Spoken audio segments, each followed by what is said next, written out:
Teacher सिर्फ no कहते हैं, सुनना वो चाहते हैं हर बात पे यस। इतना नो सुनते हैं, अगर आप ये डिलीवर नहीं कर सकते तो आई एम सॉरी टू से इस फील्ड में टीचिंग करना आपके लिए पॉसिबल नहीं है।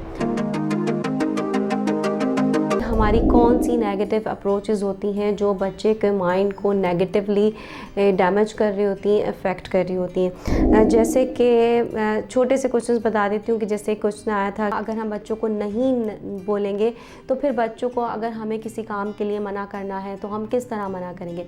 इन सारी कन्फ्यूजन को आज हम as a parent, as a adult, as a teacher हम किस तरह से अपनी अप्रोच को पॉजिटिव रखें ताकि बच्चों के अंदर पॉजिटिविटी डिलीवर हो। रिसर्च से साबित है कि हमारे यहाँ बच्चे सबसे ज़्यादा जब पैदा होते हैं और 6 ईयर तक सबसे ज़्यादा जो वर्ड सुनते हैं वो होता है नो। नो एक ऐसा वर्ड है जिसको शायद हम जिस तरह ले रहे हैं बच्चा उसको उस तरह से नहीं लेता। यानी कई दफ़ा हम बच्चों को कहते हैं कि नो ये नहीं करना, तो बच्चा समझता है कि काम मेरे लिए नहीं है, ठीक है।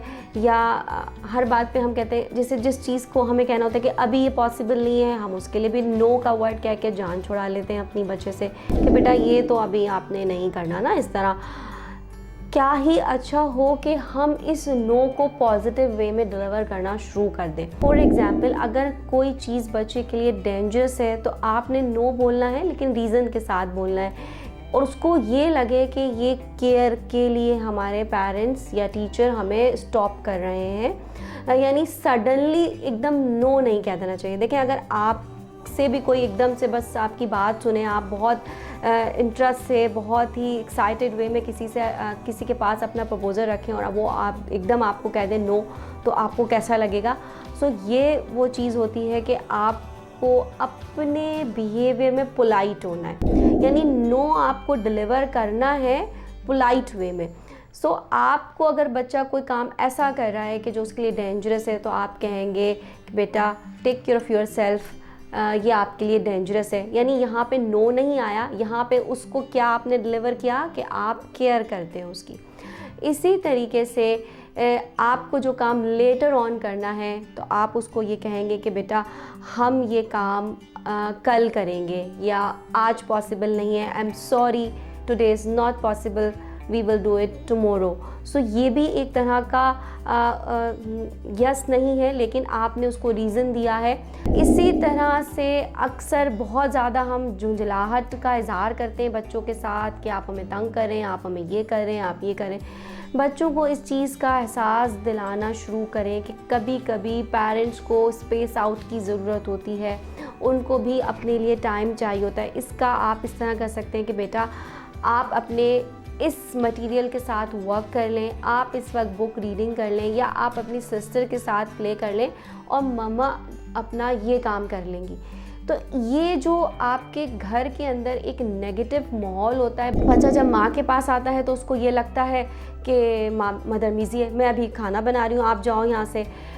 ग्रैंड पेरेंट्स के पास जाता है तो उसे लगता है कि वो रेस्ट कर रहे हैं, वो आराम कर रहे हैं। फादर के पास जाना चाहता है तो फादर किसी काम से बाहर जा रहे हैं। यानी रिसर्च से ये भी साबित हुआ है कि बच्चे इतना नो सुनते हैं कि उनको एडल्ट की जो फेस है उस पर सिर्फ नो लिखा हुआ ही नज़र आता है, क्योंकि हमारा मना करने का अंदाज़, नीयत हमारी बेहतर होती है लेकिन जो हमारा अंदाज़ होता है वो बहुत ही डैमेजिंग होता है। सो अपना नो करने का जो मेथड है ना, एक्चुअली उस पे काम करना है। हर चीज़ यस नहीं हो सकती, आई अंडरस्टैंड, लेकिन आपको समझना है कि ये वो टाइम है, उसका एक सेंसिटिव टाइम चल रहा है ना, तो आपको उस नहीं को बेहतर अंदाज में डिलीवर करना है, पॉजिटिव वे में डिलीवर करना है। जब मैंने बच्चों से बात की तो उन्हें ऐसा लगा कि टीचर सिर्फ नो कहते हैं और सुनना वो चाहते हैं हर बात पे यस।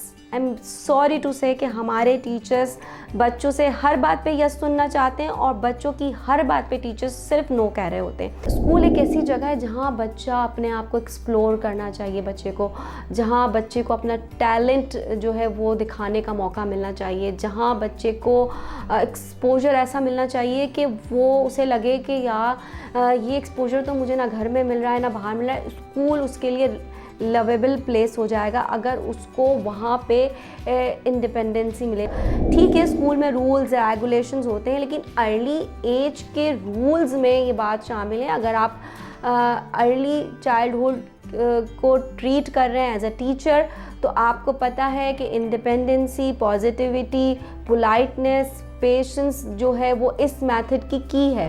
अगर आप ये डिलीवर नहीं कर सकते तो आई एम सॉरी टू से कि आपको अर्ली चाइल्डहुड एजुकेशन से दूर हो जाना चाहिए। इस फील्ड में टीचिंग करना आपके लिए पॉसिबल नहीं है।